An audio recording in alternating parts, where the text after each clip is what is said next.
जैसे हमने पिछले वीडियो में पढ़ा था कि लाभ हानि नियोजन खाता क्या है और ये कैसे बनाया जाता है। अब उसी को हम एक उदाहरण के द्वारा देखेंगे कि लाभ हानि नियोजन खाता या profit and loss appropriation account कैसे बनाया जाता है। तो सबसे पहले हम लिखेंगे शीर्षक लाभ हानि नियोजन खाता।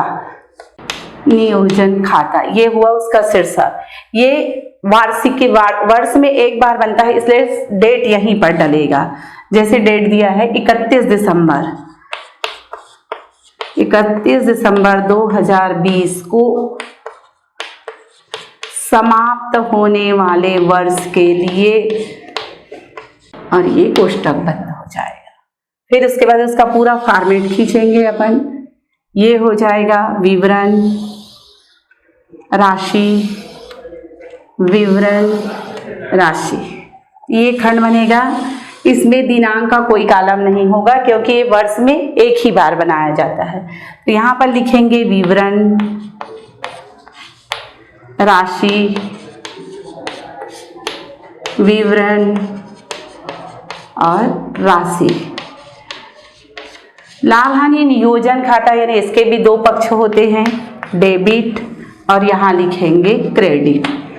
अब देखते हैं कि हमारे उदाहरण में क्या दिया हुआ है, प्रश्न में क्या दिया हुआ है। तो सबसे पहले हमको प्रश्न को अच्छे से पढ़ना है और जहां जहां हमको काम करना है वहां पर अंडरलाइन करते जाएंगे। जैसे प्रश्न देखिए, ए, बी और सी साझेदार हैं जिनकी पूंजी क्रमशः 50,000, 40,000 और 30,000 रुपए है। ये बता रहा है कि फर्म के साझेदार की पूंजी, ए की पूंजी क्रमशः लिखा है, मैंने ए का 50,000, बी का लिखा है 40,000 और सी का लिखा है 30,000। इनका लाभ हानि अनुपात है 3:1:1, अर्थात टोटल लाभ हुआ 5, उसमें से 3 ए को, 1 बी को और 1 सी को। ए को प्रति माह, ये देखिए प्रति माह लिखा हुआ है, यहाँ अंडरलाइन करेंगे। 1,000 वेतन दिया जाता है और बी को 5,000 प्रति वर्ष कमीशन दिया जाता है। पूंजी और आहरण पर 6% ब्याज है, ये 6% ब्याज। यानी जहाँ जहाँ हमको सवाल बनाना है उस पर हमको अंडरलाइन करते जाना है। आहरण क्रमशः 6,000, 4,000 और 2,000 है। यहाँ लाभ हानि नियोजन खाता में आहरण दिया नहीं आता है। इन पर ब्याज ये आता है 270, 180 और 90 रुपए है। 31 दिसंबर 2020 का लाभ, ये लाभ दिया हुआ, ये लाभ हानि सामान्य लाभ हानि खाते का लाभ है। इसको पहले क्यों बनाया जाता है? ताकि फर्म को ये पता चले कि उनको शुद्ध लाभ हो रहा है कि नहीं हो रहा है। लाभ हो रहा है तभी पूंजी पर ब्याज देगा और वेतन कमीशन देगा, अन्यथा नहीं देगा। इस कारण पहले हम लाभ हानि नियोजन खाता लाभ हानि खाता बनाकर पहले शुद्ध लाभ ज्ञात करते हैं। फिर दिया लाभ हानि नियोजन खाता बनाइए। तो सबसे पहले किसी भी प्रश्न को हल करने के पहले प्रश्न को ध्यान से पढ़ना है और जहां जहां पर हमको काम करना है वहां वहां हम अंडरलाइन करते जाएंगे। तो लाभ हानि नियोजन खाता एक नाम मात्र का खाता है जिसका नियम होता है जितने भी व्यय हैं उसको डेबिट करो और जितने भी आय हैं उसको क्रेडिट करो। तो हमारा सबसे पहला पॉइंट आता है पूंजी पर वेतन और पूंजी पर ब्याज। तो साझेदारों को वर्किंग नोट यहाँ हमको करना पड़ेगा।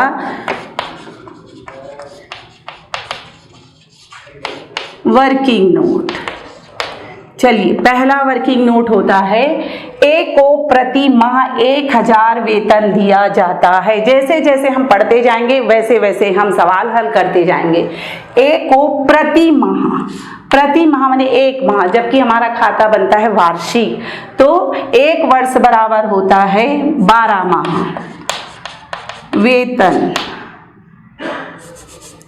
एक का वेतन, ये वेतन दिया है प्रति माह, इसको वर्ष में चेंज कर लेंगे तो 1 वर्ष बराबर होता है 12 माह। 1 वर्ष बराबर 12 माह, तो 1,000 गुणित हो जाएगा 12, तो ये वेतन हो जाएगा उसका 12,000। एक वर्ष का वेतन हो जाएगा 12,000।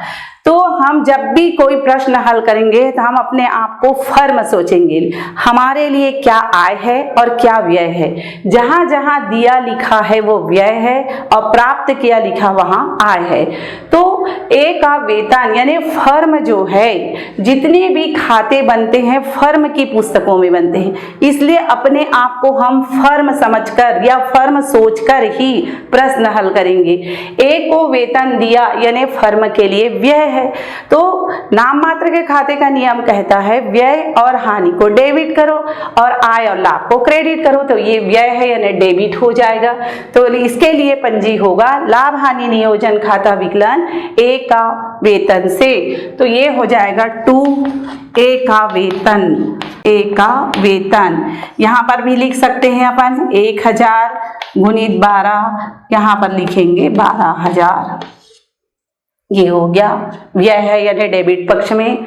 फिर आते हैं बी को, 5,000 प्रति वर्ष कमीशन दिया जाता है। ये प्रति वर्ष ही लिखा है, इसके साथ कुछ भी करने की जरूरत नहीं है, ये वार्षिक ही है। और बी को कमीशन दिया जाता है यानी फर्म के लिए व्यय है, इसलिए लाभ हानि नियोजन खाता के डेबिट में होगा। इसके लिए एंट्री होगा लाभ हानि नियोजन खाता विकलन बी के कमीशन से 5,000। तो यहाँ पर लिखेंगे बी का कमीशन।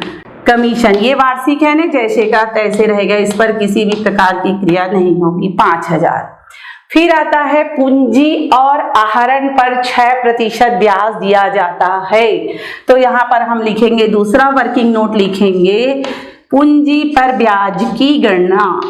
पूंजी पर ब्याज की गणना ये हो जाएगा 6%।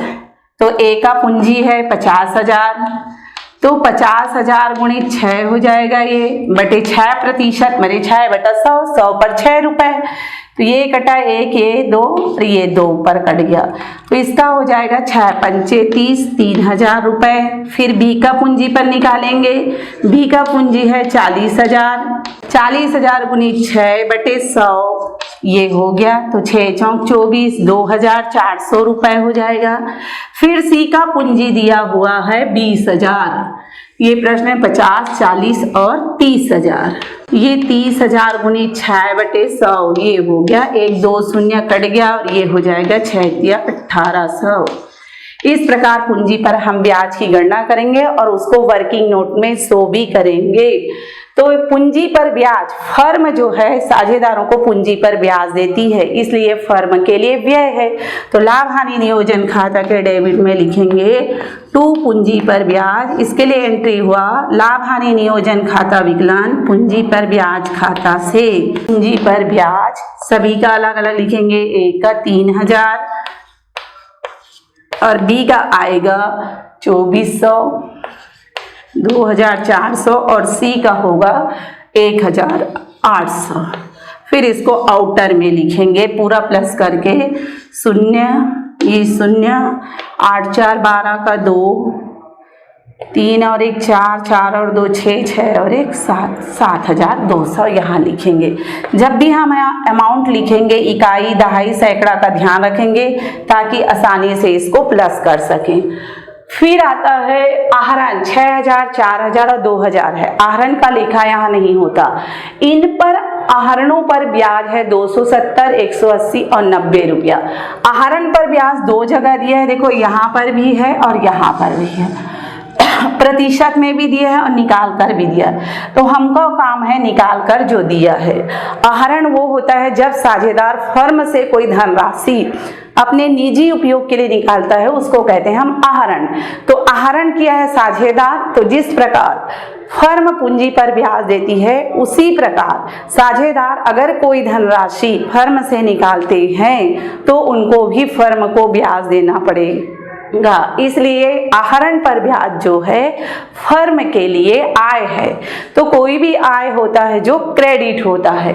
तो यहाँ पर हम पहले उतारेंगे लाभ को, ये जो लाभ है तो यहाँ लिखेंगे बाई शेष नीला 35,660 रुपए। फिर आ जाएगा ये आहरण पर बाई आहरण पर ब्याज। आहरण पर ब्याज फर्म के लिए आय है, इसलिए एंट्री होगा आहरण पर ब्याज खाता विकलन हो जाएगा और लाभ हानि नियोजन खाता से ए बी और सी तीनों का पर्टिकुलर दर्शाएंगे 270। फिर आ जाएगा बी का 180, फिर आ जाएगा ये 90। टोटल हो जाएगा 0 15 7 8 15 15 और 9 हो जाएगा 24। 24 का 4 2 2 4 4 और 1 5। इस तरह आहरण पर कुल ब्याज हो गया 540 रुपये। अब देखते हैं और क्या है कुछ। अब इसके बाद कोई भी एडजस्टमेंट हमारे पास नहीं है, लेकिन ये जो लाभ हानि खाते का जो शेष दिया है इसको पहले हमको क्रेडिट साइड में शेष नीला करके सर्वप्रथम दिखाना था। अब देखते हैं दोनों का बैलेंस कर लेते हैं, डेबिट और क्रेडिट दोनों पक्ष का योग कर लेते हैं पहले। तो इसका हो जाएगा 0, ये हो जाएगा 6 4 10 का 0, 6 1 7 5 12 का 2, 5 और 1 6 और 3 36,200। तो 36,200 हुआ। 36,200 इसमें हो जाएगा 0 0 2 और 5 और 2 7 7 7 14 का 4 हासिल है 1 2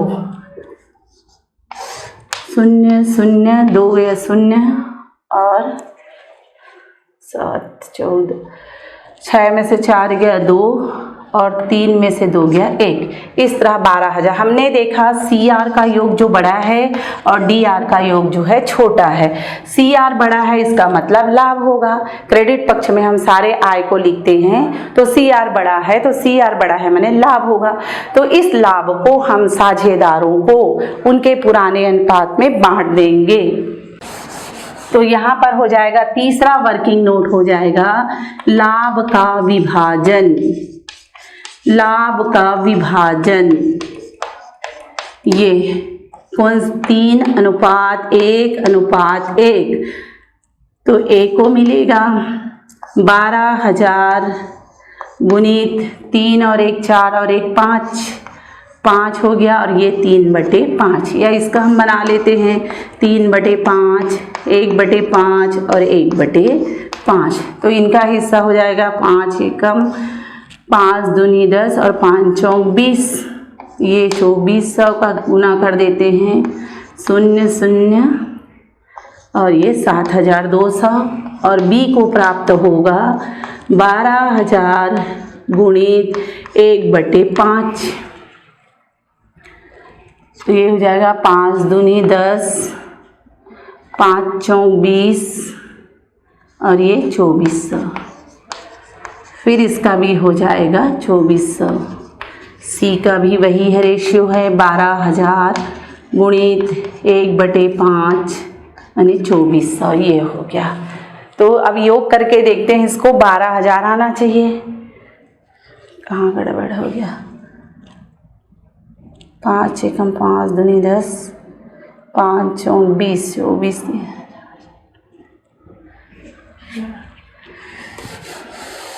एक मिनट। अब देखेंगे कि सी आर और डी आर दोनों का अलग अलग योग कर लेंगे। जैसे इसका योग आया है 36,200, ये हो गया 36,200 और डेबिट का योग आया है 2 14 और 2, ये हो गया 0 0 0 2 और 1। इस तरह देखते हैं सी आर योग और डी आर योग।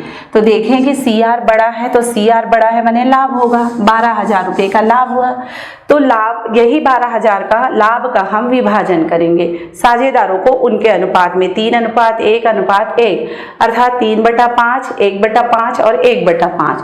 तो ए को कितना मिला 12,000 का 3/5 माने 7,200 और बी को प्राप्त हुआ 12,000 का 1/5 माने 2400। सी का भी निकालने की जरूरत नहीं क्योंकि उसका भी हिस्सा 1/5 है माने 2400। इस तरह हम देखेंगे कि तीनों का योग जो है वो 12,000 आना चाहिए। तो लाभ है माने पूंजी बढ़ेगा तो पूंजी खाता फिर से CR हो जाएगा और पूंजी लाभ हानि नियोजन खाता डेबिट हो जाएगा और पूंजी खाता क्रेडिट हो जाएगा। तो यहाँ पर एंट्री होगा टू लाभ हानि नियोजन खाता विकलन साझेदारों के पूंजी खाता से, ये विकलन हुआ, यहाँ पर लिखेंगे टू साझेदारों का पूंजी खाता, टू साझेदारों का पूंजी खाता। फिर लिखेंगे ए को कितना मिला है 7,200, 7,200 और बी को मिला है 2,400 और सी को मिला है 2,400।